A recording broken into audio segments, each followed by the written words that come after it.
Hello everyone, कैसे हैं आप सभी। जैसा कि बहुत सारे स्टूडेंट्स का ये कमेंट था कि सर फार्मेसी के अंदर बहुत सारे टॉपिक्स हैं, आप छोटे मोटे टॉपिक लीजिए और उसको कवर करवाइए। और मेरे हिसाब से मुझे ये लगता है कि जो फार्माकोलॉजी है उससे क्वेश्चन बनने के चांसेस बहुत ज़्यादा रहते हैं। उसके अलावा ह्यूमन एनाटॉमी, फिजियोलॉजी हो गया, केमिस्ट्री हो गया, और जो भी जूरिस्प्रूडेंस है जिसमें से लॉ एंड इथिक्स के क्वेश्चन पूछे जाते हैं उसमें बहुत ज़्यादा सवाल रहता है ना। तो उसी का समाधान लाने के लिए मैं आपके लिए ये बहुत सारे लेक्चर लेके आ रहा हूँ जिसके अंदर अलग अलग टॉपिक के बारे में पढ़ाया जाएगा। लेकिन उसके लिए आपको एक ही काम करना पड़ेगा। अगर आपको लेक्चर अच्छा लगता है, नोट्स अच्छे लगता है, तो आपको कमेंट करना पड़ेगा कि यस सर, ये बिल्कुल अच्छा तरीका है, आप हमें ऐसे वीडियोस और दीजिए, हमें ऐसे नोट्स और रिक्वायर्ड है, हमें इस तरीके की इंफॉर्मेशन और चाहिए। ये कमेंट जब करोगे तब कहीं जाके आपको नेक्स्ट वीडियो मिलता रहेगा। और साथ में टॉपिक का नाम भी डाल दीजिए कि हाँ सर, इस सब्जेक्ट का ये टॉपिक लिखिए, तो आपको ऐसे वीडियोस मिलते रहेंगे। ठीक है। हेलो एवरीवन, मैं प्रवीण सिसोदिया एक बार फिर आपका स्वागत करता हूं सुदर्शन फार्मेसी के एक बेहतरीन चैनल पे, जहां पे आपको फार्मेसी रिगार्डिंग छोटी से बड़ी न्यूज अपडेट मिलती रहती है। जैसा कि मैंने आपको बोला था कि यहां पे वैकेंसी के अलावा स्टडी मटेरियल और स्टडी भी करवाई जाती है एकदम परफेक्ट तरीके से, जहां पे आपको परफेक्ट नोट्स भी मिलेंगे। उसके अलावा यहां पे आपको एक्सप्लेनेशन भी बहुत अच्छी तरीके से मिलेगा। जैसे कि बहुत से स्टूडेंट की डिमांड थी कि सर आप एमसीक्यू करवा रहे हैं, बहुत अच्छी बात है, लेकिन हमें सर टॉपिक भी समझाइए कि कौन सा टॉपिक किस तरीके से आ सकता है, उसको किस तरीके से हैंडल करना पड़ सकता है। और मेरे हिसाब से आरआरबी फार्मासिस्ट के एग्जाम में बहुत ज्यादा दिन नहीं रहे, फिर भी मैं आपको बहुत सारे टॉपिक्स करवाऊंगा और ये टॉपिक्स बहुत टाइम तक चलते रहेंगे। ये ऐसा नहीं है कि सर सिर्फ 2025 की वैकेंसी के लिए है, नहीं। 2026 में जब आरआरबी फार्मासिस्ट की वैकेंसी आएगी, या कोई भी हम आरआरबी की तैयारी कर रहे हैं, चाहे वो बीटीएससी की कर रहा है, चाहे कोई भी ड्रग इंस्पेक्टर भी तैयारी कर रहा है, तब भी आपका ये सिलेबस बिल्कुल काम का रहने वाला है। अब इसमें मैंने जो सबसे पहला सब्जेक्ट लिया sir, human anatomy and physiology लिया है, जिसके अंदर बहुत ही अच्छा टॉपिक मैंने यहाँ पे लिया है, रिप्रोडक्टिव सिस्टम। तो आप देखिएगा कि किस तरीके से सर ने एक्सप्लेन किया है, कैसे उसके नोट्स है। और अगर आपको इसी तरीके से वीडियो चाहिए, वो भी हिंदी इंग्लिश बोथ लैंग्वेज में, जैसा कि आज का वीडियो रहने वाला है, तो आप कमेंट करना ना भूले। कमेंट करना पड़ेगा, लाइक करना पड़ेगा, शेयर करना पड़ेगा, और उसके साथ दोस्तों को बताना पड़ेगा कि हाँ प्रवीण सर आ चुके हैं विद द बेटर कंटेंट। तो आपको ये वीडियोस रेगुलर बेसिस पे मिल जाएंगे, एमसीक्यू सीरीज भी मिल जाएंगी, और सब कुछ आपकी डिमांड पूरी हो जाएगी, है ना। तो याद रखना, जब भी ये लेक्चर आपको अच्छा लगे तो आपको क्या करना है, कमेंट करना है। कमेंट में ये होना चाहिए कि सर हमारा नेक्स्ट टॉपिक ये रहना चाहिए, आप इसके बारे में लेक्चर लीजिए, तो उसके हिसाब से बिल्कुल अच्छी तरीके के नोट आपको मिल जाएंगे, है ना। देखो यहाँ पे आपको ऑब्जर्व करना है कि किस तरीके से एक्सप्लेन हो रहा है, किस तरीके से पढ़ाया जा रहा है, और कैसे नोट्स हमें प्रोवाइड होंगे, ताकि आपको बिल्कुल आइडिया लग जाएगा कि हाँ सर, हमें ऐसे नोट चाहिए या नहीं चाहिए जो जल्दी याद हो जाए। तो स्टार्ट कर रहे हैं हम हमारा टॉपिक, जिसके अंदर हमें बात करनी है ह्यूमन रिप्रोडक्टिव सिस्टम के बारे में, है ना। जैसा कि मैं आपको हर बार बोलता ही हूं कि अगर आपको कोई भी प्रॉब्लम हो, कोई भी चीज हो, तो मैंने अपने व्हाट्सएप नंबर दे रखे हैं। यहाँ पे भी ऊपर की तरफ आपको व्हाट्सएप नंबर दिख रहे होंगे, कॉलिंग नंबर दिख रहे होंगे, यहाँ पे आप कॉल करके मुझसे अच्छी तरीके से बात कर सकते हैं। या फिर अगर आपको कोई भी इस नोट्स का पीडीएफ चाहिए, या फिर कोई भी हमारे पास एमसीक्यू सीरीज की पीडीएफ चाहिए, या वैकेंसी का पीडीएफ चाहिए, नोटिफिकेशन चाहिए, तो आप टेलीग्राम फार्मेसी मतलब सुदर्शन फार्मेसी के चैनल को ज्वाइन कर लीजिए, वहां पे सारी चीज आपको मिल जाएगी। आइए हम स्टार्ट करते हैं, जिसमें सबसे पहले हमें किसके बारे में पढ़ना है सर, मेल रिप्रोडक्टिव सिस्टम के बारे में बात करते हैं।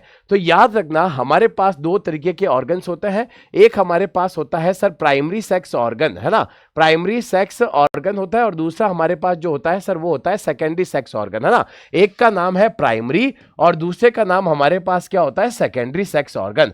प्राइमरी सेक्स ऑर्गन का क्या काम होता है सर, प्राइमरी सेक्स ऑर्गन का, चाहे वो मेल का हो चाहे फीमेल का हो, दो काम। एक तो क्या बना लो सर, गैमेट का फॉर्मेशन कर लो, और दूसरा सर हार्मोन्स बनाने का काम होता है, और कोई भी काम नहीं है प्राइमरी सेक्स ऑर्गन का। वही अगर मैं सेकेंडरी सेक्स ऑर्गन की बात करूं, तो ये दूसरे जितने भी काम है, जैसे कि बॉडी पे हेयर आना, आवाज का भारी या पतला होना, इम्प्लांटेशन होना, फर्टिलाइजेशन होना, ये सारे काम संभालने का कौन करेगा, सेकेंडरी सेक्स ऑर्गन करता है।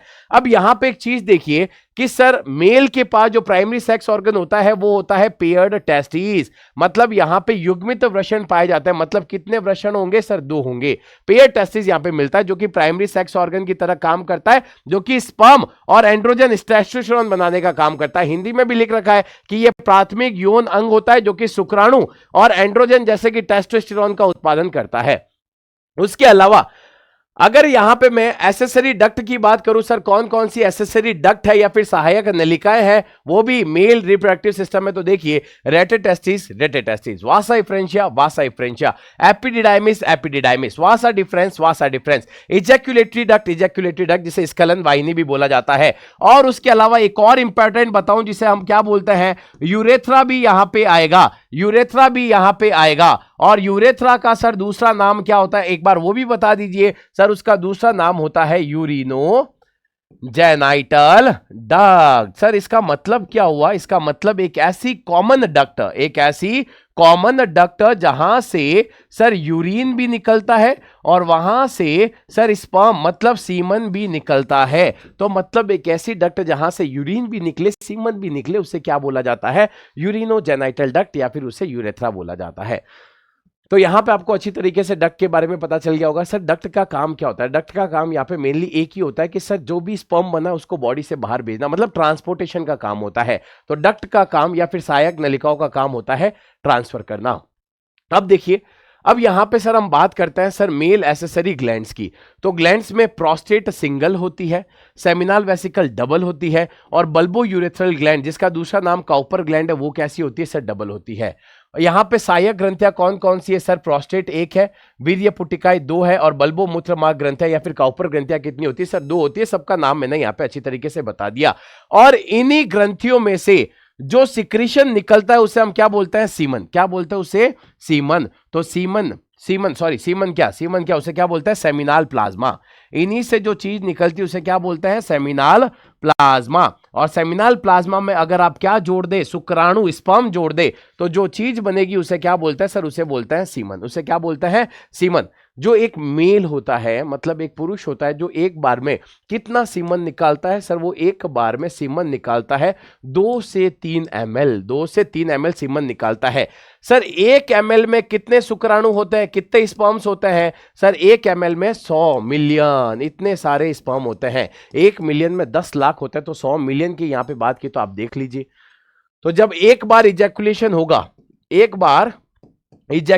होगा तो कितने स्पर्म निकलेंगे, 200 से 300 मिलियन। 200 से 300 मिलियन स्पर्म एक बार में निकलता है। मतलब जब एक बार इंटरकोर्स होता है, एक बार अगर सेक्सुअल इंटरकोर्स हो गया फीमेल और मेल के बीच में, तो 200 से 300 सीमन यहाँ पे निकलेंगे। और यहाँ पे सीमन क्या, स्पर्म निकलेंगे। और ये सब स्पर्म में से एक स्पर्म जो होगा जहां पे ओवा के पास जाके फर्टिलाइजेशन करेगा। मतलब आप समझ सकते हो कि अगर आप आज यहां बैठे हो तो एक बहुत बड़ी रेस जीत कर बैठे हो। 200 से 300 मिलियन स्पर्म में से एक स्पर्म जाके फर्टिलाइज होगा और उसमें से फिर हम बने हैं। तो देख लो, हम तो पहले से ही कंपटीशन में पार्टिसिपेट कर चुके हैं और जीत चुके हैं। आरआरबी तो बहुत छोटी बात है, वहां पे इतने लोग थोड़ी कंपटीशन कर रहे हैं, ये तो बहुत छोटी बात हो गई है ना इस हिसाब से। तो नेक्स्ट अगर हम यहां पे बात करें तो ये देखिए, ये हमारे पास डायग्राम आ चुका है जिसके अंदर हम किसकी बात कर रहे हैं सर, ये पूरा का पूरा मेल रिप्रोडक्टिव ऑर्गन है। अब यहां पे आपको अच्छी तरीके से समझना पड़ेगा कि सर स्पर्म बनता कहां पे है। सर स्पर्म हमारे पास बनता है टेस्टिकुलर लोब्यूल्स के अंदर। एक चीज होती है जिसका नाम है सेमिनिफेरस ट्यूब्यूल। क्या नाम उसका, सेमिनिफेरस ट्यूब्यूल के अंदर बनता है। सेमिनिफेरस ट्यूब्यूल से स्पर्म कहां पे जाता है सर, वहां से जाता है रेटेटेस्टिस। कहां जाएगा, रेटेटेस्टिस। रेटे से कहां जाएगा, वासा इफ्रेंशिया। वासा से कहां जाएगा, एपिडिडाइमिस। एपिडिडाइमिस से होते हुए वो वास डिफरेंस से होते हुए वो कहां पे आ जाता है सर, वो आ जाता है इजैक्यूलेटरी डक्ट। कहां पे आएगा, वो इजैक्यूलेटरी डक्ट के अंदर आ जाता है और वहां से यूरेथ्रा से होते हुए वो सीमन के फॉर्म में कहां पे आ जाता है सर, बॉडी से बाहर आ जाता है। तो इस तरीके से स्पर्म बनता कहां है, टेस्टिस में, और वो कहां पे आ जाता है सर, बाहर आ जाता है। अगर मैं टेस्टिस की बात करूं तो टेस्टिस हमारे पास ओवल शेप का होता है, अंडे के आकार का होता है सर। पेयर मतलब कि 2 होता है। और टेस्टिस की सर 3 लेयर होती है। कितनी लेयर होती है, 3 लेयर होती है। एक का नाम हमारे पास क्या होता है सर, एक लेयर का नाम हमारे पास होता है ट्यूनिका एल्बुजिनिया। ट्यूनिका एल्बुजिनिया सबसे अंदर वाली लेयर का नाम होता है। ट्यूनिका वैस्कुलरिस मिडल वाली का नाम होता है। और सर ट्यूनिका वैजिनैलिस सबसे बाहर वाली का नाम होता है। तो ये मैंने टेस्टिस के बारे में बता दिया। ये हमारे पास जो है सर, उसे हम पेनिस बोलते हैं या फिर उसे यूरिथ्रा के नाम से भी जाना जाता है। और जो सर हमारे पास पेनिस मतलब टेस्टिस रहते हैं, वो एक खोल में रहता है जिसे क्या बोला जाता है सर, उसे बोलते हैं स्क्रॉटम। उसे क्या बोलता है, स्क्रॉटम। एक चीज हमेशा याद रखना, पहले तो सर हमारे पास टेस्टिस कहां थे सर? वो एब्डोमेन में थे। कहां थे? एब्डोमेन में, मतलब पेट में थे। कब? जब हम 6 मंथ के थे। 6 मंथ के कब? जब मदर के वॉर्म में थे, मदर के पेट में थे, तब जब 6 महीने के थे उस टाइम पे हमारे जो टेस्टिस होते हैं वो एब्डोमेन में होते हैं।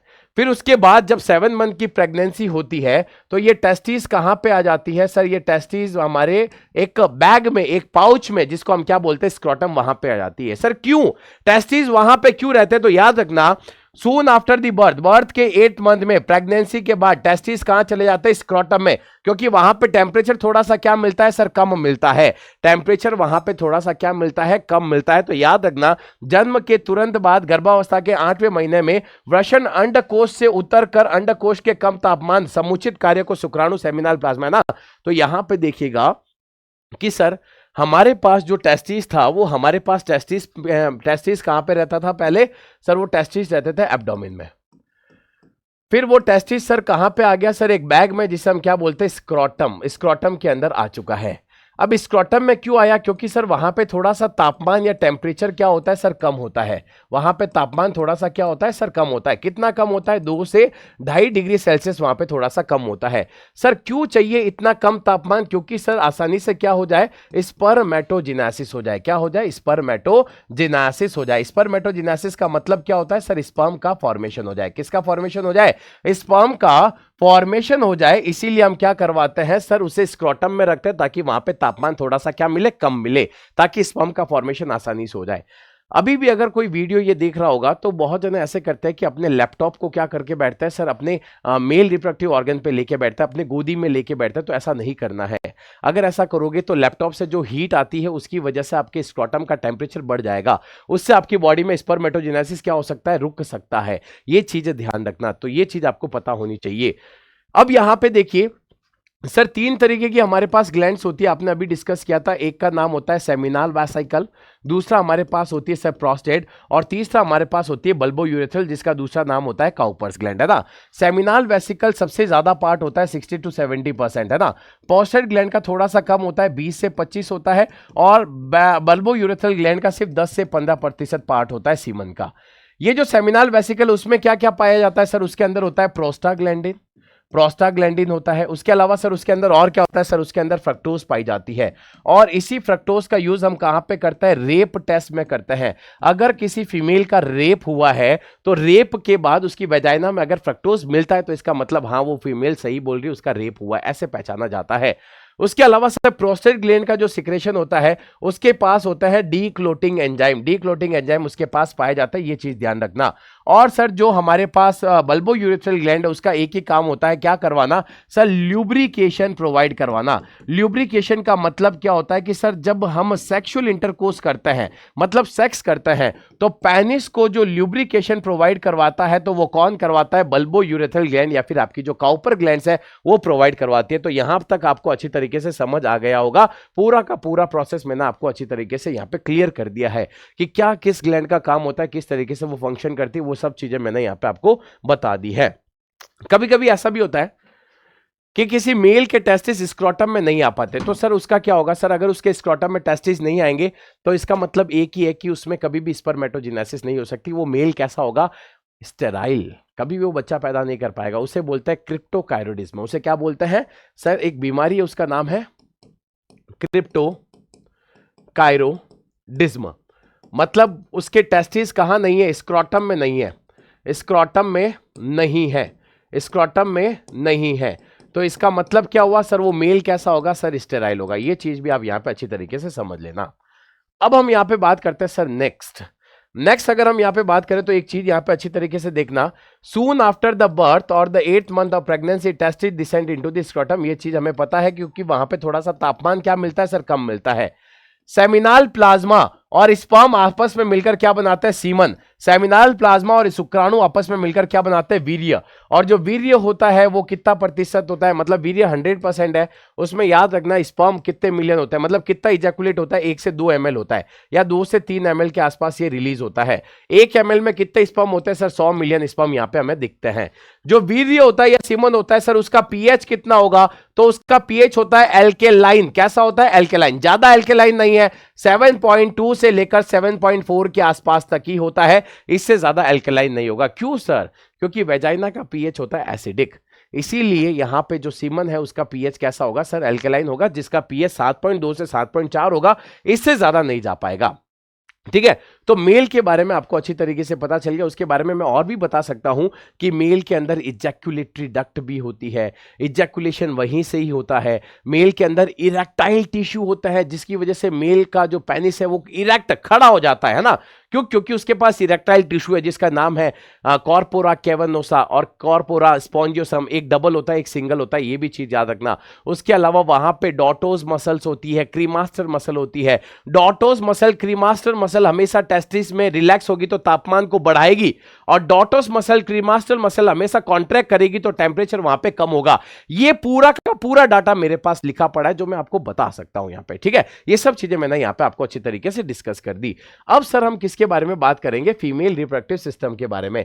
तो इसके पास भी मतलब प्राइमरी सेक्स ऑर्गन होगा, जो कि क्या है? Paired ovary. मतलब दो इसके पास क्या पाई जाती है सर? ओवरी पाई जाती है, जिसका काम क्या है? एक तो ओवम का बनना और साथ में एस्ट्रोजन और प्रोजेस्टेरोन का बनाना। मतलब फीमेल की जो अंडाशय होती है वो डबल होती है, और उसमें क्या बनता है? एक तो डिंब बनता है और साथ में एस्ट्रोजन और प्रोजेस्टेरोन नाम के हार्मोन्स यहां पे सीक्रेट होते हैं। तो आपको पता ही है कि जो प्राइमरी सेक्स ऑर्गन होता है उसका काम ही यही है, क्या बनाना? एक तो गैमेट बनाना और दूसरा सर हार्मोन का सिंथेसाइज करना। अब हम बात करते हैं सर यहां पे कौन कौन सी डक्ट पाई जाती है, कौन कौन सी नलिकाएं पाई जाती है। तो देखो, फेलोपियन ट्यूब होती है जिसे हम ओविडक्ट बोलते हैं, और ये कितनी होती है सर? 2 होती है।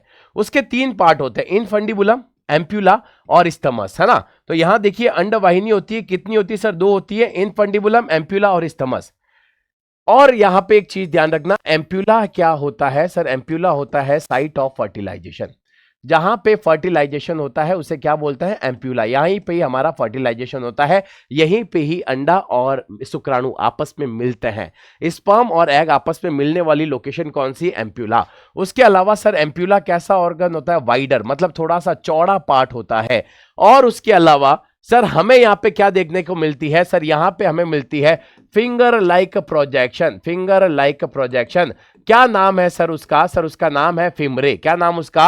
फिमरे। अगर आपने कभी भी अच्छी तरीके से डायग्राम देखा होगा मेल या फीमेल रिप्रोडक्टिव सिस्टम का, तो वहां पे आपको फिमरे जैसी चीज अच्छी तरीके से देखने को मिल जाएगी, जो कि इस तरीके की फिंगर लाइक स्ट्रक्चर है। जैसे ही ओवा ओवरी से निकला उसको कैच करने का काम कौन करता है? फिमरे करता है। फिमरे उसको लेकर किस में डाल देगा? स्थमस में डाल देगा। स्थमस उसको लेकर कहां डाल देगा सर? एम्प्यूला में डाल देगा। एम्प्यूला में फर्टिलाइजेशन होगा, फिर धीरे धीरे धीरे फिर वो कहां चला जाएगा सर? एंडोमेट्रियम के पास चला जाएगा। तो ये चीज आपको ध्यान रखनी पड़ेगी। एक पार्ट होता है बेटा यूट्रस का। यूट्रस का मतलब गर्भाशय, जिसके 3 पार्ट है, फंडस, बॉडी, सर्विक्स। फंडस शरीर, और उसके अलावा गर्भाशय, ग्रीवा उसे बोला जाता है। एक होता है वेजाइना, जिसे हम प्रजनन नलिका बोलते हैं, जहां से क्या होता है सर? एक तरीके से जनन होता है, या फिर हम क्या करते हैं? सेक्सुअल इंटरकोर्स करते हैं। अब यहां देखिए सर, जो एक्सटर्नल जेनाइटेलिया जिसे वल्वा बोला जाता है, बाहरी जननांग जो फीमेल का होता है, मॉन्स प्यूबिस, मॉन्स प्यूबिस, लूबिया, लोबिया मेजोरा, लोबिया मेजोरा, लोबिया माइनोरा, लोबिया बगोस्ट, हाइमन, हाइमन, और क्लिटोरिस, क्लिटोरिस, है ना। तो ये चीज ध्यान रखना, अगर किसी फीमेल में हाइमन नहीं है, हाइमन नहीं है, तो इसका मतलब ये नहीं है कि सर वो वर्जिन नहीं है। इसका मतलब ये नहीं है कि वो वर्जिन नहीं है। वैसे मैं आपको बता देता हूं कि सर हाइमन, जब आप पहली बार सेक्स करती है कोई फीमेल, तो उसकी हाइमन क्या हो जाती है सर? ब्रेक हो जाती है, टूट जाती है। तो ऐसा माना जाता है कि हाइमन बिना सेक्सुअल इंटरकोर्स के भी टूट सकती है, बिना सेक्सुअल किए भी टूट सकती है। भाई हॉर्स राइडिंग कर रही है तब भी टूट सकती है, साइकिलिंग कर रही है तब भी टूट सकती है, तो कैसे भी वो टर्न ऑफ टूट सकती है। तो इसका मतलब ये नहीं है कि किसी फीमेल में हाइमन नहीं तो सर वो वर्जिन नहीं है। वो वर्जिन है, बिल्कुल वर्जिन है। किसी भी कारणों की वजह से हाइमन क्या हो सकती है सर? ब्रेक हो सकती है। ये रहा आपके पास फीमेल रिप्रोडक्टिव ऑर्गन का एकदम सामाजिक डायग्राम, है ना। यहां देखो, ये आपको क्या दिख रहा है सर? ये ओवरी, एक यहां पे और एक यहां पे, पहली यहां पे, दूसरी यहां पे। ओवरी से क्या निकलता है? अंडा। इस अंडे को कैच किसने किया सर? इसका नाम क्या है सर? फिमरे। इसका नाम क्या है सर? फिमरे। इसको बोलते हैं फिमरे। ये फिमरे आगे जाकर इस अंडे को कहां देगी सर? स्थमस में। कहां देगी? स्थमस में, सबसे पहला पार्ट। फिर ये अंडा कहां चला जाएगा? सबसे चौड़ा रीजन, जिसे क्या बोलता है? एम्प्यूला। जिसे क्या बोला जाता है? एम्प्यूला। फिर वहां से आगे क्या मिल जाएगा? इनफंडिबुलम उसे मिल जाएगा। अब यहां पे देखिए, यहां पे होता है फर्टिलाइजेशन। फर्टिलाइजेशन होने के बाद वो अंडा लुढ़कता लुढ़कता आएगा, और सबसे अंदर वाली लेयर जिसे क्या बोलता है? एंडोमेट्रियम, वहां पे जाके वो अंडा क्या हो जाता है? चिपक जाता है। तो एक यूट्रस की 3 लेयर होती है, एंडोमेट्रियम, मायोमेट्रियम और पेरीमेट्रियम। 3 तरीके की लेयर है, एंडोमेट्रियम, मायोमेट्रियम और पेरीमेट्रियम। और ये तीनों लेयर में से एंडोमेट्रियम ऐसी है जिसमें हर महीने चेंजेस होता रहता है। वो थिक होती है फिर गिर जाती है, थिक होती है गिर जाती है, थिक होती है गिर जाती है। लेकिन जब प्रेगनेंसी हो जाती है तो बच्चा यही एंडोमेट्रियम में ग्रो करता है 9 महीने 7 दिन तक। 9 महीने 7 दिन तक बच्चा यही रहेगा। तो इसी कारणवश फीमेल को जब प्रेगनेंसी होती है तब कोई भी एंडोमेट्रियम नहीं टूटती, मेंस्ट्रुअल साइकिल वहां पे उसको नहीं आते। ये चीज ध्यान रखना। हमारे पास सर्विक्स और सर्विकल कैनाल जो होती है वो हमेशा आपस में मिलकर क्या बनाती है सर, सॉरी सर्विक्स क्या, हमारे पास जो सर्वाइकल कैनाल है, सर्वाइकल कैनाल और वेजाइना आपस में मिलकर क्या बनाती है सर, बर्थ कैनाल का निर्माण करती है, जहां से बच्चा क्या करता है सर, जन्म लेता है। ये चीज ध्यान रखना। और यहां अच्छी तरीके से देखिए, फिमरे, इनफंडिबुलम, एम्प्यूला और स्थमस है ना, थोड़ा सा नाम उल्टा सीधा हो गया होगा, आप देख लीजिएगा। ये सब मिलकर क्या बना देती है सर, फैलोपियन ट्यूब बना देती है। अगर ये डायग्राम आपको अच्छी तरीके से याद है तो ध्यान रखना कि आपका आधा से ज्यादा सिलेबस कंप्लीट हो चुका है ना। यहां पे स्थमस में सर कैसी, मतलब ये जो फैलोपियन ट्यूब है वहां पे कैसी कोशिकाएं पाई जाती है, तो वहां पे एक तरीके से मैं बात करूं तो याद रखना सीलियरी कोशिकाएं पाई जाती है, सीलियरी सेल्स वहां पे पाई जाती है। इसीलिए तो अंडा आराम से मूवमेंट कर सकता है, एक लुढ़क कर नीचे चला जाता है ना। ये चीज भी ध्यान रखना कि अंडा लुढ़क कर नीचे जाता है, क्यों, क्योंकि वो मोटाइल नहीं होता, मूवमेंट नहीं कर सकता, इसीलिए वहां पे सीलिया की जरूरत होती है। अब ये तो हो गई सर फर्टिलाइजेशन की बात। अब एक बार ये डायग्राम भी समझा दो। देखो ये फीमेल की ओवरी का अंदर वाला पार्ट है। ओवरी हमने बाहर से देखी, अंदर से इस तरीके से दिखती है। अब यहां पे क्या होता है सर, अंडा कैसे बनता है, तो देखो फीमेल का जब बर्थ होता है, फीमेल का जब बर्थ होता है, फीमेल का जब बर्थ होता है तो उसकी बॉडी में सर 10 से 15,000, 10 से 15,000 क्या बनती है सर, फॉलिकल्स बनती है। क्या बनती है, फॉलिकल्स बनती है, फॉलिकल सेल्स होती है ना, छोटी छोटी छोटी छोटी फॉलिकल सेल्स होती है, 10 से 15,000। बर्थ से पहले जब वो मदर की वॉर्म में थी, मदर के पेट में थी, उसकी बॉडी में कितनी थी, 2 लाख थी, 2 लाख थी। लेकिन अब कितनी बची, सिर्फ 10 से 15,000 बची है। अब क्या होगा, ध्यान से देखना, इस 10 से 15,000 में सिर्फ एक ग्रोथ करेगी जिसे क्या बोलेंगे, प्राइमरी फॉलिकल। उसमें और ग्रोथ होगी जिसे क्या बोलेंगे सर, सेकेंडरी फॉलिकल बोलेंगे। इसका नाम क्या होगा सर, सेकेंडरी फॉलिकल। फिर और ग्रोथ करेगी सर टर्सरी फॉलिकल, और फिर आगे जाके उसमें क्या बन जाएगा सर, ग्राफियन फॉलिकल बन जाएगा। सर ये जो चांद का टुकड़ा दिख रहा है उसे क्या बोलता है, एंट्रम। एक खाली कैविटी होती है, खाली जगह होती है, उसे क्या बोला जाता है, एंट्रम बोला जाता है। तो प्राइमरी फॉलिकल से सेकेंडरी, सेकेंडरी से ग्राफियन, और ग्राफियन जब टूटेगा, ग्राफियन कब टूटेगा सर, एलएच के आने की वजह से। मतलब जब फीमेल के शरीर में ल्यूटिनाइजिंग हार्मोन का लेवल बढ़ जाएगा तब ये ग्राफियन फॉलिकल टूट जाएगा। उसकी टूटने से ओवम बनेगा, और वो ओवम कहां चला जाएगा, फैलोपियन ट्यूब के पास चला जाएगा। ये चीज आपको ध्यान रखनी पड़ेगी। सर ये फॉलिकल्स का डेवलपमेंट कौन करवाता है, एफएसएच करवाता है। एफएसएच मतलब फॉलिकल स्टिमुलेटिंग हार्मोन। ये जो एफएसएच है, जो एलएच है, ये दोनों का रोल यहां पे इंपॉर्टेंट है। एफएसएच फॉलिकल का डेवलपमेंट करवाएगा और एलएच ग्राफियन फॉलिकल को तोड़ेगा, जिसकी वजह से क्या निकलेगा, उसमें से ओवम निकलेगा। और वो ओवम कहां चला जाएगा सर, वो चला जाएगा अपनी फैलोपियन ट्यूब में। किसका वेट करने के लिए, अपने किंग मतलब स्पर्म का वेट करने के लिए, ताकि वो आए और फर्टिलाइजेशन हो जाए। ठीक है, यहां पे एलएच और एफएसएच कहां से रिलीज होते हैं, ये भी चीज ध्यान रखना। सर ये रिलीज होते हैं एंटीरियर पिट्यूटरी से। कहां से रिलीज होंगे, एंटीरियर पिट्यूटरी से रिलीज होंगे। इनको रिलीज करने का ऑर्डर कौन देगा, जीएनआरएच, गोनोडोट्रोपिन रिलीजिंग हार्मोन। सर ये हार्मोन कहां से रिलीज होगा, तो ये रिलीज होगा हाइपोथैलेमस से। हाइपोथैलेमस में देखो पढ़ने के लिए बहुत सारी चीजें हैं, बहुत सारी चीजें हैं, लेकिन हमें शॉर्ट में पढ़ना है, अच्छी तरीके से पढ़ना है, जैसे मैं यहां पे दिखा रहा हूं किस तरीके से एक एक चीज को मैंने नोट किया, बताता गया है ना। अब यहां पे देखिए सर, यहां पे ओवम तो टूट गया, चला गया। ये जो बचा हुआ पार्ट है वो किस में कन्वर्ट हो गया, कॉर्पस लूटियम में। कॉर्पस लूटियम का कलर कैसा होता है सर, येलो कलर होता है। कैसा कलर होता है उसका सर, येलो कलर का होता है। उसमें से कौन कौन से हार्मोन निकलते हैं, ध्यान रखना, उसमें से निकलता है प्रोजेस्टेरॉन निकलता है, उसके अलावा उसमें निकलता है इनहिबिन निकलता है, उसके अलावा सर उसमें रिलैक्सिन निकलता है, उसके अलावा सर उसमें और क्या हार्मोन निकलता है, कम अमाउंट में उसमें एस्ट्रोजन निकलता है। ये चीज ध्यान रखना। फिर आगे जाकर सर हमारा कॉर्पस लूटियम किस में कन्वर्ट होगा, कॉर्पस एल्बाइकेंस में कन्वर्ट होगा। एल्बाइकेंस इसका नाम है, जो कि कैसे कलर का होता है सर, वो व्हाइट कलर का होगा। तो ये तो येलो कलर का है और ये कैसा है सर, व्हाइट कलर का है। अब तो आपको अच्छी तरीके से फीमेल रिप्रोडक्टिव ऑर्गन समझ आ गया होगा कि किस तरीके से होता है और कैसे काम होता है, अंडा कैसे बनता है। नेक्स्ट, अब यहां देखिए हमारे पास मेल की बॉडी में होती है जर्म सेल, जिसे बोलते हैं स्पर्मेटोगोनिया। जिससे शुक्राणु बनेगा जो कि डिप्लॉयड होता है, उसमें माइटोसिस होगा। माइटोसिस की वजह से सर इसका नंबर बढ़ता है, बस और कुछ नहीं होता है। माइटोसिस से इसका नंबर बढ़ेगा और वो क्या बना लेगी, प्राइमरी स्पर्मेटोसाइट, जो कि खुद कैसी है, डिप्लॉयड है। उसमें पहला मियोटिक डिवीजन होगा जो कि कैसा होता है सर, वो होता है रिडक्शनल डिवीजन होगा। मतलब क्रोमोसोम के नंबर कैसे हो जाएंगे, आधे हो जाएंगे, ये चीज ध्यान रखना। जिससे सेकेंडरी स्पर्मेटोसाइट बनता है, देख लो एन है, 2n से कैसा हो गया, n हो गया। इसका मतलब क्या हो गया सर, यहां पे क्रोमोसोम का नंबर हाफ हो चुका है। फिर एक और मियोटिक डिवीजन होगा जिससे क्या बनेंगे, स्पर्मेटिड बनेंगे। और स्पर्मेटिड आगे जाके किस में कन्वर्ट हो जाएंगे, स्पर्मेटोजोआ में। सर एक साइकिल में कितने स्पर्म बनते हैं सर, 4 स्पर्म बनते हैं। कितने स्पर्म बनते हैं, 4 स्पर्म बनते हैं। उसके अलावा सर ये बताइए, स्पर्म बनाने के लिए कौन काम आएगा, तो स्पर्म बनाने के लिए LH काम आएगा। LH काम आएगा। LH क्यों काम आएगा सर, LH क्या करता है सर, LH बनाता है टेस्टोस्टेरोन। क्या बनाता है, टेस्टोस्टेरोन यहां पे बनाने का काम करता है, जो कि मेल हार्मोन होता है। और टेस्टोस्टेरोन कौन बनाता है सर, ये भी बता दीजिए। टेस्टोस्टेरोन बनाती है इंटरस्टिशियल सेल, जिसे हम लीडिंग सेल के नाम से भी जानते हैं, ये बनाती है। ठीक है, अब सर हमारे पास जो स्पर्म का क्या होता है, मैच्योरेशन होता है। चलो मैं आपको अच्छी तरीके से बता देता हूं। यहां पे देखो, ये हमारी ब्रेन का क्या है सर, हाइपोथैलेमस। ये हमारी ब्रेन का क्या होता है सर, हाइपोथैलेमस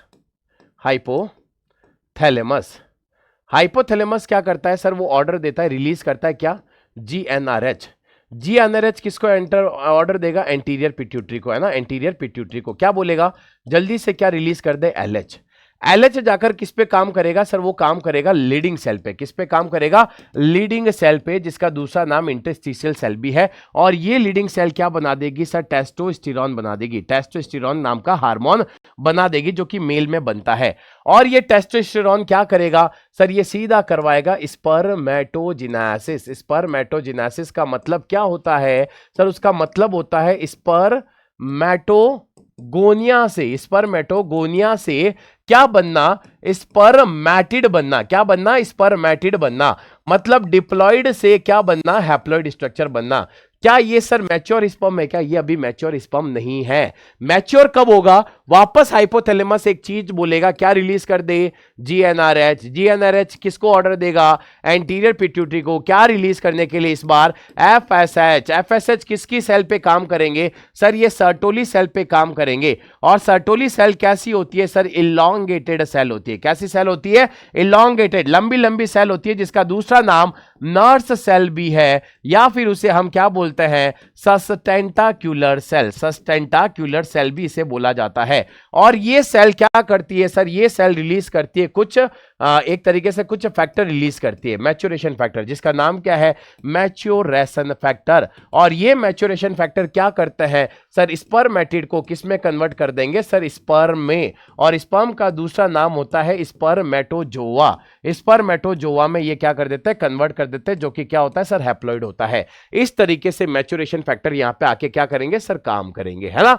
तो ये पूरा काम यहां पे होता है। एक तो होता है मैच्योरेशन जो कि FSH करवाता है, और एक होता है हमारे पास सर उसका स्पर्म का बनना, दैट इज LH करवाता है। ये पूरा काम यहां पे होता है। ये हार्मोनल रेगुलेशन है।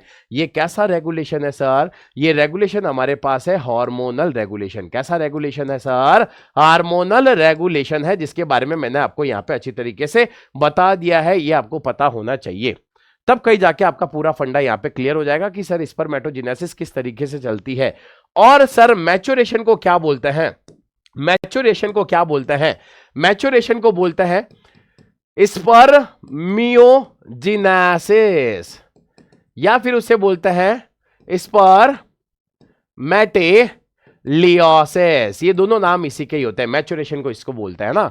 और स्पर्मेटोजेनेसिस का दूसरा नाम क्या होता है सर, उसे बोलते हैं स्पर्मेटोसाइटोजेनेसिस। तो सारे के सारे नाम मैंने यहां पे आपको अच्छी तरीके से बता दिए हैं। तो अच्छी तरीके से आपकी तैयारी यहां पे चल रही होगी, है ना। चलिए ये देखो, इस डायग्राम के अंदर कितना अच्छी तरीके से आपको पता चल रहा होगा कि सर ये तो है हमारी Sertoli cell, elongated cell.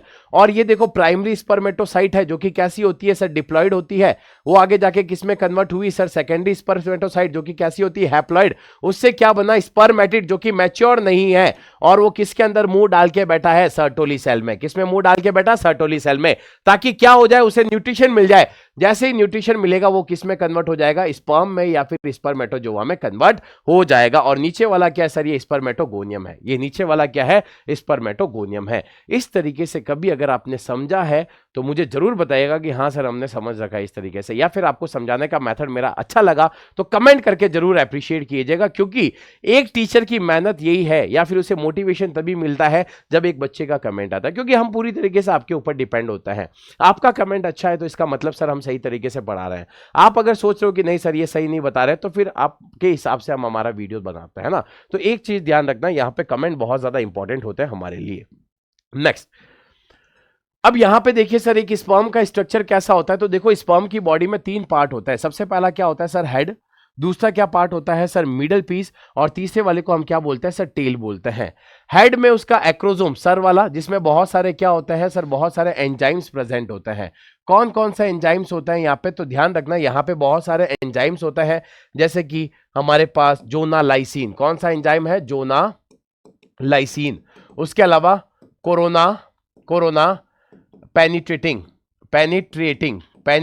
Enzyme. उसके अलावा हेलोरुडिनेस है ना, हेलोरुडिनेस। ये कुछ एंजाइम्स यहाँ पे हमारे पास प्रेजेंट होते हैं। फिर उसका न्यूक्लियस आ गया, जहां पे इसके क्या प्रेजेंट होते हैं सर, वहां पे इसके पास होता है क्रोमोसोम। कितने क्रोमोसोम होते हैं सर, 23 क्रोमोसोम यहाँ पे होते हैं। फिर प्लाज्मा मेम्ब्रेन और ये नेक वाला पार्ट। नेक के नीचे मिडल पीस में क्या होता है, माइटोकॉन्ड्रिया, ताकि इसको क्या मिल जाए, स्पर्म को एनर्जी मिल जाए। और सर टेल इसके किसके हेल्प करेगी सर, ये टेल इसमें हेल्प करती है मूवमेंट में। कहां पे हेल्प करेगी सर, मूवमेंट में इसकी हेल्प करेगी। तो ये कुछ हमारे पास पर्टिकुलर स्ट्रक्चर होता है किसी भी स्पर्म का। अब यहां पे देखिए सर, एक्रोसोम क्या होता है, release lytic enzymes to penetrate the layers of ovum. हमें लाइटिक एंजाइम डिंब की परतों में प्रवेश करने के लिए लाइटिक एंजाइम जारी करता है ना। तो एक्रोसोम हेड में कुछ ऐसे एंजाइम होते हैं ताकि वो शुक्राणु डिंब के अंदर चला जाए, वो स्पर्म एक अंडे के अंदर चला जाए। फिर mitochondria provide energy for the tail movement after spermiogenesis, sperm heads embedded into the cytosol cell to get nourishment, है ना। तो हमारे पास जो पूंछ होती है वहां पे गति प्रदान करने के लिए उसके पास माइटोकॉन्ड्रिया होते हैं। आपको पता है कि शुक्राणु जनन के बाद, मतलब स्पर्मेटोजेनेसिस, स्पर्म के फॉर्मेशन के बाद, वो स्पर्म या शुक्राणु अपना सिर कहां पे डाल देता है, सर्टोली सेल में। अपना हेड कहां डाल देता है, सर्टोली सेल में, ताकि उसे वहां पे क्या मिल जाए, पोषण मिल जाए अच्छी तरीके से, है ना। तो इस तरीके से हम क्या बोलते हैं सर, उस प्रोसेस को स्पर्मिएशन। जब प्रोसेस मिलके, मतलब जब न्यूट्रिशन मिलके, पोषण मिलके वो बाहर की तरफ जाता है ना, उस प्रोसेस को बोलते हैं स्पर्मिएशन, या फिर उसे बोला जाता है शुक्राणु जनन। ठीक है, ये चीज हमेशा याद रखना। नेक्स्ट, ये पूरा का डायग्राम किसका है सर, ये oogenesis का है। किसका डायग्राम है, oogenesis, मतलब ओवा के फॉर्मेशन की बात कर रहे हैं। अब ध्यान से यहां पे देखना कि हमारे पास फीमेल की बॉडी में क्या होती है, उगोनिया। क्या होती है, उगोनिया यहां पे क्या बनाएगी सर, ओवा बनाएगी, मतलब अंडा बनाएगी। उसके अंदर हुआ माइटोसिस, प्राइमरी oocyte बना। प्राइमरी oocyte में वापस क्या हुआ सर, एक बार और माइटोसिस हुआ, तो जिसकी वजह से क्या बना, सेकेंडरी oocyte, और साथ में क्या बनी, फर्स्ट पोलर बॉडी। फिर वापस एक बार मियोसिस होगा, जिसकी वजह से ओवम बनेगा, और क्या बनेगा, सेकेंडरी पोलर बॉडी बनेगी। ये चीज याद रखना। क्रोमोसोम का नंबर हर सेल में यहां पे कितना है, 46। यहां जब सेकेंडरी oocyte बना कितना है, 23, और ओवम में कितना है सर, 23 है। बच्चे के जन्म से पहले ये उगोनिया कितने थे, 2 लाख के आसपास। बर्थ के टाइम पे इनका नंबर क्या हो गया, कम हो गया। और जब फीमेल अडल्ट हो जाती है, मतलब 13 से 14 साल की हो जाती है, तब उसमें क्या बनता है सर, ओवा बनता है, सेकेंडरी ओवम बनता है। मतलब बच्चे का जब बर्थ हुआ, लड़की का जब बर्थ हुआ, तो बर्थ से लेकर 14 साल की उम्र तक, 14 साल की उम्र में कौन सी oocyte रहती है सर, सेकेंडरी oocyte रहता है उसकी बॉडी में। सिर्फ सेकेंडरी oocyte रहेगा, ओवा नहीं बनेगा। 14 साल की उम्र तक उसमें ओवा नहीं बनता। जैसे ही उसमें पहले मेंस्ट्रुअल साइकिल आते हैं, तब उसकी बॉडी में क्या बन जाता है, ओवा बनना स्टार्ट हो जाता है। अब यहां देखिए सर, एक ओवा के चारों तरफ क्या प्रेजेंट होता है, तो याद रखना, जोना पेल्यूसिडा प्रेजेंट रहती है, सेल्स रहती है कोरोना पेनिट्रेटा की। उसके अलावा एक पेरीविटेलाइन स्पेस भी यहां पे पाया जाता है। देखो किस तरीके से एक स्पर्म यहां पे क्या करने की ट्राई कर रहा है, एक ओवा के अंदर जाने की ट्राई कर रहा है। बहुत शानदार तरीके से आपको बता रखा होगा कि उसका हेड अंदर जा रहा है। हेड अंदर क्यों जा रहा है, क्योंकि हेड में क्या होता है, एक्रोसोम, बहुत सारे एंजाइम होते हैं, ताकि वो अंदर जाने के लिए क्या हो जाए सर, मजबूर हो जाए, सारी लेयर को तोड़कर वो कहां चला जाए, अंदर चला जाए। ठीक है, तो 3 मेम्ब्रेन होती है, प्लाज्मा मेम्ब्रेन, जोना पेल्यूसिडा और कोरोना रेडिएटा। चलिए देखो, अगर मैं यहां पे मेंस्ट्रुअल साइकिल की बात करूं, ध्यान से समझना, मेंस्ट्रुअल साइकिल या रिप्रोडक्टिव साइकिल जो कि फीमेल्स में होती है, तो देखो यहां पे अच्छी तरीके से समझ आ जाएगा आपको कि सर मेंस्ट्रुअल फेज चलता है, मासिक धर्म चलता है कितने टाइम तक, 1 से 5 दिन तक। इसके अंदर ब्लीडिंग होती है, ये चीज ध्यान रखना, खून का स्त्राव होगा। फिर सर 5 दिन बाद होगा फॉलिकल्स का डेवलपमेंट। मैंने बोला था ना 2 लाख फॉलिकल होती है, 10 से 15,000 बच जाती है, तो अब उन फॉलिकल्स का डेवलपमेंट होगा 5 से 13 दिन तक होगा। और याद रखना उसमें प्राइमरी फॉलिकल बनेगा, ग्राफिन फॉलिकल बनेगा, सेकेंडरी बनेगा, टर्शियरी बनेगा, ये सब कुछ चीज यहां पे होगी, है ना। नेक्स्ट यहाँ पे कौन सा दिन ओवुलेटरी फेज, अंडोत्सर्ग चरण कौन से दिन पे होता है, 14वें दिन होता है। वहां पे एलएच की मदद से ग्राफिन फॉलिकल टूट जाता है और जिससे ओवुलेशन हो जाता है। फिर बनता है सर हमारे पास सिक्रेटरी फेज जो कि 15 से 18वें दिन तक होती है, जिसमें कॉर्पस लूटियम बन जाता है। मतलब अब क्या हो चुका है सर, वो जो ग्राफिन फॉलिकल था वो टूट गया, उसमें से अंडा निकल गया है, तो 5 दिन तक ब्लीडिंग चलेगी। फिर सर 5वें से 13 दिन तक sir primary secondary tertiary follicle का निर्माण होगा। फिर 14वें दिन सर अंडा निकलेगा। तो अगर किसी फीमेल को आज पीरियड्स आए हैं तो आज के दिन से काउंट करना, आज के दिन से काउंट करना और 14वें दिन तक वेट करना। उस टाइम पे क्या होगा, अंडा निकलेगा। उस टाइम पे अगर आप सेक्स करते हैं, इंटरकोर्स करते हैं, तो बच्चे होने के चांसेस बहुत ज्यादा रहते हैं। ये चीज ध्यान रखना। और एक चैप्टर और है हमारे पास जिसमें अच्छी तरीके से मैंने बता रखा है कि 10 से 17 दिन के बीच में आप सेफ पीरियड नहीं मान सकते उसे। 10 से 17 दिन के बीच में आप सेक्स कर रहे हैं तो बच्चा या प्रेगनेंसी होना तय है। इस तरीके से हमारे पास 15 से 18वें दिन क्या होगा, वापस कॉर्पस लूटियम बनेगा, पित्त पिंडक बनेगा। ये सारी चीजें यहां पे हमारे पास होती रहती है। ये मासिक धर्म है ना। अब देखो जो टर्म यहां पे पूछी जाती है उसके बारे में एक तरीके से अच्छी तरीके से पढ़ लीजिए। मिनार्च का मतलब क्या होता है सर, रजो दर्शन का मतलब होता है यौवन के दौरान पहला मासिक दम, the first menstruation during the puberty, है ना। तो 14 साल की जब लड़की हो जाती है उसके पहली बार मेंस्ट्रुअल साइकिल आता है तब उसे बोलते हैं मिनार्के या मिनार्च। मीनोपोज का मतलब कि जब लड़की कितने साल की हो चुकी है, 50 साल की हो चुकी है, तो उस टाइम पे उसका जो मेंस्ट्रुअल साइकिल है पूरी तरीके से बंद हो जाता है। अब वो फीमेल कभी भी बच्चा पैदा नहीं कर सकती, वो बुरी तरीके से क्या है सर, स्टेराइल है। उसे बोला जाता है सर रजो निर्वित या फिर उसे मीनोपोज के नाम से भी जाना जाता है।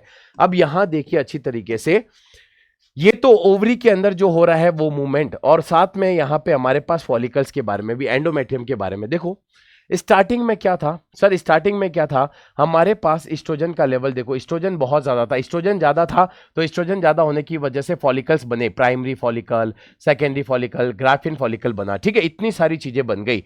जैसे ही प्रोजेस्टेरॉन कम हुआ, जैसे ही मतलब प्रोजेस्टेरॉन का लेवल क्या हुआ, बढ़ा, एस्ट्रोजन का लेवल बढ़ा तो ग्राफिन फॉलिकल टूट गया। उसके टूटने से क्या बना, कॉर्पस लूटियम, और कॉर्पस लूटियम जैसे ही बना तो अब देखो यहां पे प्रोजेस्टेरॉन का लेवल बढ़ गया, क्योंकि कॉर्पस लूटियम किसका रिलीज करवाता है, प्रोजेस्टेरॉन का। आपको अच्छी तरीके से समझ आ रहा होगा कि पहले तो एस्ट्रोजन ज्यादा था, क्यों, क्योंकि sir primary secondary graphene follicle बन रहे थे। जैसे ही फॉलिकल टूटा तो कॉर्पस लूटियम बना, कॉर्पस लूटियम बनते ही सर प्रोजेस्टेरॉन का लेवल ज्यादा हो गया, है ना। अब यहां साथ साथ में देखो सर कौन करवाता है ये डेवलपमेंट, ओवुले मतलब यहां पे हमें किसका डेवलपमेंट हो रहा है, फॉलिकल्स का। कौन करवाता है, एफएसएच। तो स्टार्टिंग में देखो हमारे पास एफएसएच का लेवल क्या था सर, ज्यादा था। जैसे ही फॉलिकल टूटा उस टाइम पे किसका लेवल ज्यादा हो गया, एलएच का लेवल ज्यादा हो गया। ये चीज आपको समझनी पड़ेगी सर, ओवुलेशन के टाइम पे एलएच का लेवल ज्यादा होता है और फॉलिकल्स के डेवलपमेंट पे हमारे पास एफएसएच का लेवल क्या होता है सर, ज्यादा होता है। और इसी बीच एंडोमेट्रियम स्टार्टिंग में देखो कैसे ब्लीडिंग हुई, फिर पतली हुई, फिर उसके बाद देखो धीरे धीरे धीरे धीरे बढ़ती गई, बढ़ती गई, बढ़ती गई, बढ़ती गई, बढ़ती गई।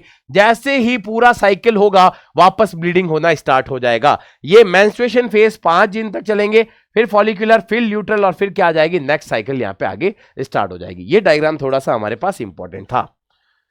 नेक्स्ट देखो फर्टिलाइजेशन या इंप्लांटेशन का मतलब क्या होता है, यहां पे अच्छी तरीके से मैं आपको बता देता हूं। फर्टिलाइजेशन और इंप्लांटेशन का मतलब यहां पे क्या है, स्पर्म कहां जाएगा, वेजाइना में, फिर वहां से सर्विकल कैनाल से होते हुए यूट्रस, स्थमस, और फिर ओवम के पास जाएगा, है ना, ओवम इनफंडिबुलम। अब यहां पे देखिए शुक्राणु योनि में, ग्रीवा नहर, गर्भाशय और स्थमस में जाता है, और डिंब भी फिमरे से, इनफंडिबुलम से होते हुए कहां चला जाता है सर, वो भी एक तरीके से हमारी जो फेलोपियन ट्यूब है वहां पे चला जाता है। मतलब स्पर्म भी कहां आ रहा है, अंडवाहिकाओं में, और जो अंडा है वो भी कहां पे पहले से प्रेजेंट है, अंडवाहिका में प्रेजेंट है। क्या स्पर्म की आंखें होती है क्या, नहीं। अंडा कुछ केमिकल रिलीज करता है जिसकी वजह से स्पर्म उसके पीछे पीछे दौड़ा चला जाता है। ये चीज भी ध्यान रखना, है ना। हमारे शुक्राणु के पास आंखें नहीं होती है। इस तरीके से यहां पे काम होता है। जैसे ही यहां पे क्या हो जाएगा, फर्टिलाइजेशन हो जाएगा, दोनों मिल जाएंगे तो दोनों के मिलने से बनेगा जायगोट।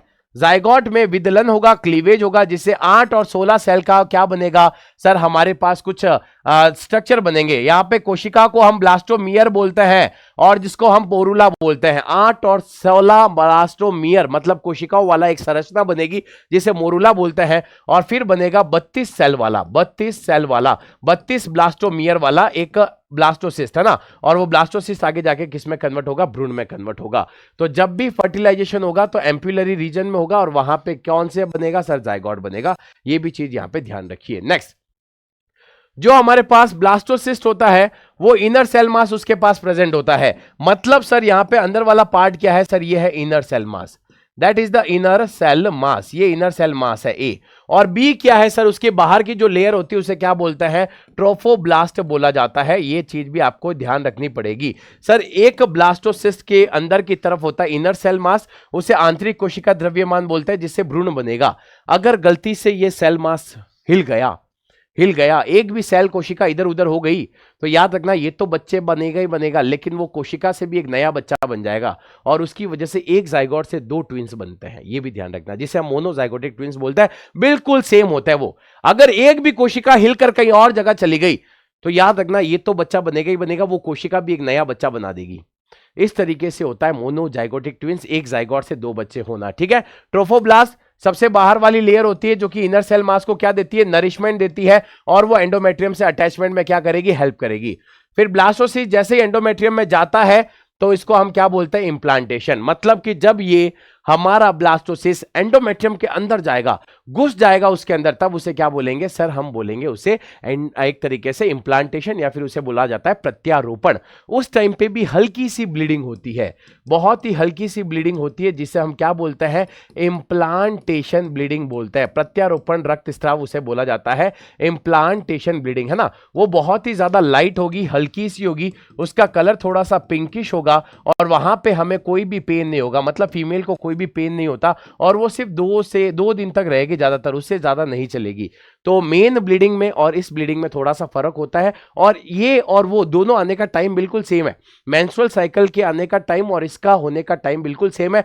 तो फीमेल को कंफ्यूजन हो जाता है, क्या सर मेरे प्रेगनेंसी हो गई है या मेरे वापस मेंस्ट्रुअल साइकिल आ गए। तो याद रखना 2 से 3 दिन हो रही है, बिल्कुल लाइट हो रही है, पैड लगाने की भी जरूरत नहीं पड़ रही है, और बहुत ही लाइट है, हल्की है, पेन भी नहीं हो रहा है। तो इसका मतलब ये क्या हो चुका है सर, एक तरीके से हमारे पास फर्टिलाइजेशन हो चुका है, इंप्लांटेशन हो चुका है, बच्चे का प्रत्यारोपण हो चुका है।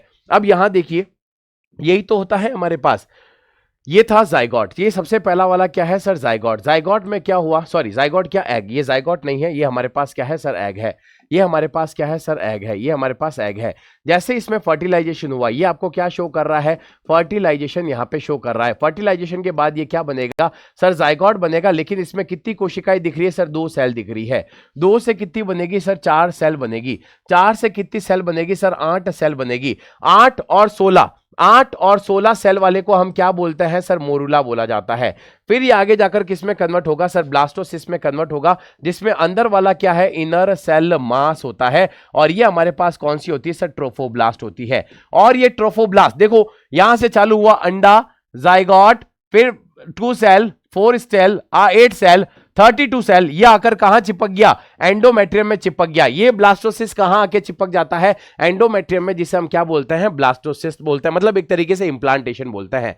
फिर धीरे धीरे क्या बनती है, प्लेसेंटा बनती है, अम्बिलिकल कॉर्ड बनती है। उसके अलावा एम्ब्रियो देखो कितनी अच्छी तरीके से आपको दिख रहा होगा, यॉर्क सैक बनता है। याद रखना कभी भी बच्चे से पहले यॉर्क सैक बनेगा, क्योंकि यॉर्क सैक बच्चे को क्या देता है, न्यूट्रिशन देता है। तो यॉर्क सैक का काम यहाँ पे क्या होता है, न्यूट्रिशन देना होता है। उसके अलावा सर प्लेसेंटा से कौन कौन सी चीजें रिलीज होती है, ईस्ट्रोजन रिलीज होता है। उसके अलावा सर प्रोजेस्टेरॉन भी यहाँ पे रिलीज होगा। उसके अलावा इनिबिन भी यहाँ पे रिलीज होगा। उसके अलावा सर यहाँ पे और क्या रिलीज होता है, एससीजी नाम का हार्मोन रिलीज होता है, जिसकी वजह से हम प्रेगनेंसी टेस्ट भी करते हैं यूरिन से, या ब्लड में भी चेक किया जाता है। ह्यूमन कोरियोनोगोनाडोट्रोफिन रिलीजिंग हार्मोन इसे बोला जाता है, या फिर ये हार्मोन इसे बोलते हैं ना। रिलैक्सिन भी यहाँ पे रिलीज होता है, मतलब बहुत सारे हार्मोन प्लेसेंटा की मदद से क्या होता है, रिलीज होता है। उसके अलावा प्रोलैक्टिन भी यहाँ पे रिलीज होता है, जो कि सिर्फ प्रेगनेंसी में ही रिलीज होगा, बाकी ऐसे नॉर्मली रिलीज नहीं होगा। तो यहां देखिए सर हमारे बारे में, प्लेसेंटा के बारे में भी यहां लिख रखा है, A structural and functional unit between fetus and uterine wall by integration of the chorionic villi and uterine tissue. Chorionic विलय और गर्भाशय ऊतक के अंतर संबंध भ्रूण और गर्भाशय की दीवार के बीच एक संरचनात्मक और क्रियात्मक इकाई, एक मदर को बच्चे के साथ जोड़ने वाली जो लेयर होती है जिसका नाम है प्लेसेंटा।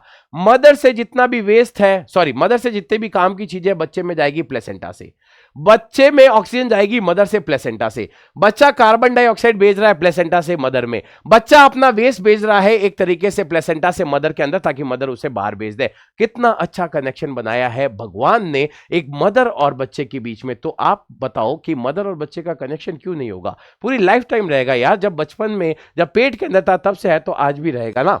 प्लेसेंटा का काम क्या है? ऑक्सीजन की सप्लाई करना, न्यूट्रिशन की सप्लाई करना मदर से बच्चे में, कार्बन डाइऑक्साइड का और वेस्ट का रिमूवल करना बच्चे से मदर में, और यहां पे एंडोक्राइन ग्लैंड की तरह भी काम करती है ह्यूमन कोरियोनोट्रोपिन, एचसीजी, प्लेसेंटा, एचपीएल, ये सब हार्मोन यहां पे रिलीज होती है। ये चीज आप देख सकते हो, हिंदी में भी मैंने यहां पे अच्छी तरीके से समझा रखी है। नेक्स्ट अगर यहां पे बात करें तो यहां देखिए हमारे पास क्या दे रखा है, changes in the embryonic during the pregnancy and development. क्या क्या चेंजेस होते हैं देखो, 1 महीने बाद सबसे पहले क्या बनेगा सर? उसका हार्ट बनेगा, दिल बनेगा, जिससे डॉक्टर को पता चलता है कि हाँ बच्चा जिंदा है और उसकी हार्ट बीट ये आ रही है। अगर उसका हार्ट नहीं बनता तो हार्ट बीट नहीं आएगी तो डॉक्टर क्या बोलेगा? बच्चा मरा हुआ है या फिर ये प्रेगनेंसी सही नहीं है, आप इसे अबॉर्ट करवा दो। 1 महीना हो चुका है अभी तक नहीं हुआ, तो 1 महीने के अंदर बच्चे की हार्ट आती है। जब सेकेंड मंथ खत्म होता है तब उसके हाथ पैर आने लग जाते हैं। जब 12 वीक पूरे खत्म हो जाते हैं, मतलब फर्स्ट ट्राइमेस्टर 3 महीने कंप्लीट हो जाता है, तो मेजर ऑर्गन जैसे कि उसके एक्सटर्नल जेनाइटल ऑर्गन मतलब उसके जननांग बनने लग जाते हैं। तभी तो यहां पे कुछ लोग क्या करते हैं सर, यहां पे एमनियोसेंटेसिस करते हैं। क्या करते हैं? एमनियोसेंटेसिस की जाती है। एमनियोसेंटेसिस से हम उसके जेनेटिक डिसऑर्डर के बारे में पता लगाते थे, लेकिन कुछ लोग इसका मिसयूज करके इसका सेक्स भी पता लगा जाते हैं। क्यों? क्योंकि सर उस टाइम पे क्या बन जाता है, उसके जननांग बन जाता है और एमनियोसेंटेसिस में उसकी कोशिकाएं काम में ली जाती है। उसका जो कोशिका उसमें उसका भ्रूण का क्या सेक्स होगा वो भी पता होता है। ठीक है, नेक्स्ट अगर हम यहां पे बात करें, 5वें महीने में उसका बॉडी पे हेयर आ जाता है। पहला मूवमेंट, फीटस लात मारना स्टार्ट कर देता है। पेट पे लात मारी, आज वो घूम के दिखा रहा है, आज ये करके दिखा रहा है। कितने हैपनिंग मूवमेंट होती है किसी भी मदर के लिए, वो सब 5वें महीने में स्टार्ट होती है। जब 24वां महीना सेकेंड ट्राइमेस्टर खत्म होता है तो छोटे छोटे मतलब हेयर आ जाते हैं बॉडी पे, आईलिड सेपरेट हो जाती है, आईलेसेस अलग अलग हो जाती है, और जब 9 महीने पूरे कंप्लीट हो जाता है तब बच्चे की क्या हो जाती है सर? डिलीवरी हो जाती है। और डिलीवरी में जो हार्मोन काम में आता है, एक तो काम आएगा प्रोस्टाग्लैंडिन। क्या काम आएगा? प्रोस्टाग्लैंडिन। उसके अलावा और क्या काम आएगा सर? ऑक्सीटोसिन यहां पे काम आएगा। और उसके अलावा सर यहां पे कैल्शियम का भी बहुत इंपॉर्टेंट रोल होता है। ये सब मिलकर क्या करते हैं सर? यहां पे कॉन्ट्रैक्शन करते हैं यूट्रस में, और उस कॉन्ट्रैक्शन की वजह से बच्चा कहां पे आ जाता है सर? बाहर आ जाता है, उसकी क्या हो जाती है? डिलीवरी हो जाती है। नेक्स्ट सर, पार्चुरेशन और लैक्टेशन है ना, मतलब बच्चे की डिलीवरी के क्या क्या सिग्नल होते हैं। तो यहां पे अच्छी तरीके से देखिए कि सिग्नल कहां से आता है? फीटस और प्लेसेंटा से। Mild uterine contraction, foetal ejection reflex, oxytocin from pituitary, stronger uterine contraction, further secretion of oxytocin, parturition, giving birth. अब यहां पे देखिए, यहां पे समझो ये बच्चादानी है ना, पहले शुरुआत में हल्के से जब प्लेसेंटा कमजोर हो जाती है, प्लेसेंटा कमजोर होने के बाद या बच्चे का कमजोर होने के बाद क्या होता है? थोड़ा सा कॉन्ट्रैक्शन होता है, हल्का सा कॉन्ट्रैक्शन होता है, जिसे बोलता है फीटल इजेक्शन रिफ्लेक्स। फिर ब्रेन, मदर का ब्रेन क्या रिलीज करता है? ऑक्सीटोसिन। ऑक्सीटोसिन आते ही सर्विक्स का मुंह खुलता है लेकिन वापस बंद हो जाता है। फिर और ऑक्सीटोसिन रिलीज होगा, फिर खुलेगा, फिर वापस बंद होगा सर्विक्स का मुंह। फिर और ऑक्सीटोसिन खुलेगा, फिर बंद हो जाएगा, फिर और खुलेगा, फिर बंद हो जाएगा, फिर और खुलेगा, फिर बंद हो जाएगा। खुलने का काम ऑक्सीटोसिन कर रहा है, खोलने का काम ऑक्सीटोसिन कर रहा है। सर्विक्स खोल कौन रहा है? ऑक्सीटोसिन। वापस बंद हो रहा है, सिकुड़ रहा है। जब तक 10 सेंटीमीटर तक ये नहीं खुल जाता है ना, 10 सेंटीमीटर तक नहीं खुल जाता, तब तक ये नहीं बच्चा डिलीवर होगा ना। पहले खुला 2 सेंटीमीटर, फिर खुला 4, फिर खुला 6, फिर खुला 8, फिर खुला 9। जैसे ही 10 सेंटीमीटर खुलता है, बच्चे का सर कहां आ जाता है सर? बाहर आ जाता है। तो ऑक्सीटोसिन का काम होता है कॉन्ट्रैक्शन करवाओ बार बार बार बार बार बार बार बार बार बार, जिसकी वजह से एकदम से 10 सेंटीमीटर मुंह खुलेगा, बच्चे का सर बाहर। बच्चे का सर बाहर आते ही फिर हम उसे क्या कर देते हैं? पुश करके बाहर निकाल देते हैं। फिर उसकी प्लेसेंटा को कट वहां से कर दिया जाता है। जैसे ही बच्चा बाहर आता है तो कांग्रेचुलेशन, बच्चा हो चुका है। लड़का है तो भी बधाइयां, लड़की है तो भी बधाइयां। बहुत अच्छी तरीके से डिलीवरी हमने करवा दी है। उसको हम बच्चे को सौंप देते हैं एक तरीके से, किसको? मदर को। लेकिन उससे पहले उस बच्चे के पीछे मार के चेक कर लेना, क्या वो रो रहा है या नहीं रो रहा। अगर रो रहा है इसका मतलब उसके लंग्स अच्छी तरीके से फैल गए हैं, काम करने स्टार्ट हो गए हैं, मतलब वो अब यहां पे सर्वाइव कर पाएगा। अगर वो नहीं रो रहा मतलब उसको रेस्पिरेशन में प्रॉब्लम है, जल्दी से उसे आईसीयू में डालो, वहां पे उसका थोड़ा सा चेकअप करना पड़ेगा। क्यों नहीं रो रहा, अभी उसके लंग्स क्या एक्सपांड नहीं हुए क्या, ये सब काम किया जाता है। अगर वो बिल्कुल सही है तो बच्चे को दे दो उसकी मां को। क्यों, क्योंकि अब क्या होगा, मिल्क का प्रोडक्शन होगा, मेमरी ग्लैंड यहां पे काम आएगी। जो पहला मिल्क पिलाया जाता है उसे बोलते हैं कोलेस्ट्रॉम, जो कि येलो कलर का होता है, और ये बहुत ही इनिशियल फ्यू डेज पे पिलाया जाता है, जिसमें बहुत सारी एंटीबॉडीज होती है, बहुत सारे मतलब हमारे पास न्यूट्रिएंट होते हैं, बहुत कुछ होते हैं, थोड़ा सा गाढ़ा दूध होता है। ये चीज ध्यान रखना, हमारे पास ये सारी चीजें प्रेजेंट होती है। तो आपको ये चैप्टर मैंने जो करवाया है कैसा लगा, जल्दी से आप मुझे कमेंट करके बताइएगा। उसके अलावा क्या सेक्सुअल रिप्रोडक्शन इन ह्यूमन में पढ़कर मजा आया या नहीं आया, किस तरीके का लगा, एक बार मुझे कमेंट करके जरूर बताना कि हाँ सर ऐसे पढ़ाओगे तो समझ आएगा। नेक्स्ट वीडियो हमें इस पे चाहिए सर, एक बार ये भी बता दीजिएगा। जो भी आपको रिक्वायरमेंट आप मुझे बताइए, मैं जरूर डालूंगा। बस एक ही शर्त है, ऐसे एक्सप्लेनेशन के साथ वीडियो अगर चाहिए, एमसीक्यू चाहिए या कोई भी रिक्वायरमेंट है, आपको सुदर्शन फार्मेसी को सब्सक्राइब करना पड़ेगा। उसके अलावा सर इस वीडियो के अंदर कमेंट आ जाने चाहिए कि हाँ सर कैसा वीडियो लेक्चर लगा, नेक्स्ट लेक्चर कौन सा होना चाहिए, किसके ऊपर होना चाहिए, वो लेक्चर फिर आपके लिए बनाया जाएगा। ठीक है, तो कमेंट करना ना भूले, लाइक करना ना भूले, अपने दोस्तों के साथ शेयर कर दीजिए। और अगर आप यूट्यूब पे हमारे साथ नए जुड़े हैं तो चैनल को सब्सक्राइब कर दीजिएगा, ताकि आपको ऐसे वीडियोस मिलते रहे और आपकी जो फार्मेसी की तैयारी चल रही है, चाहे आरआरबी में, चाहे बीटीएससी में, चाहे डीएसएसबी में, चाहे सेंट्रल गवर्नमेंट के अंदर, चाहे कोई भी एग्जाम हो, उसको निकलवा के रहेंगे, ये ध्यान रखना। ठीक है, thank you so much, bye bye, मिलते हैं नेक्स्ट लेक्चर में, तब तक के लिए बाय, गुड डे।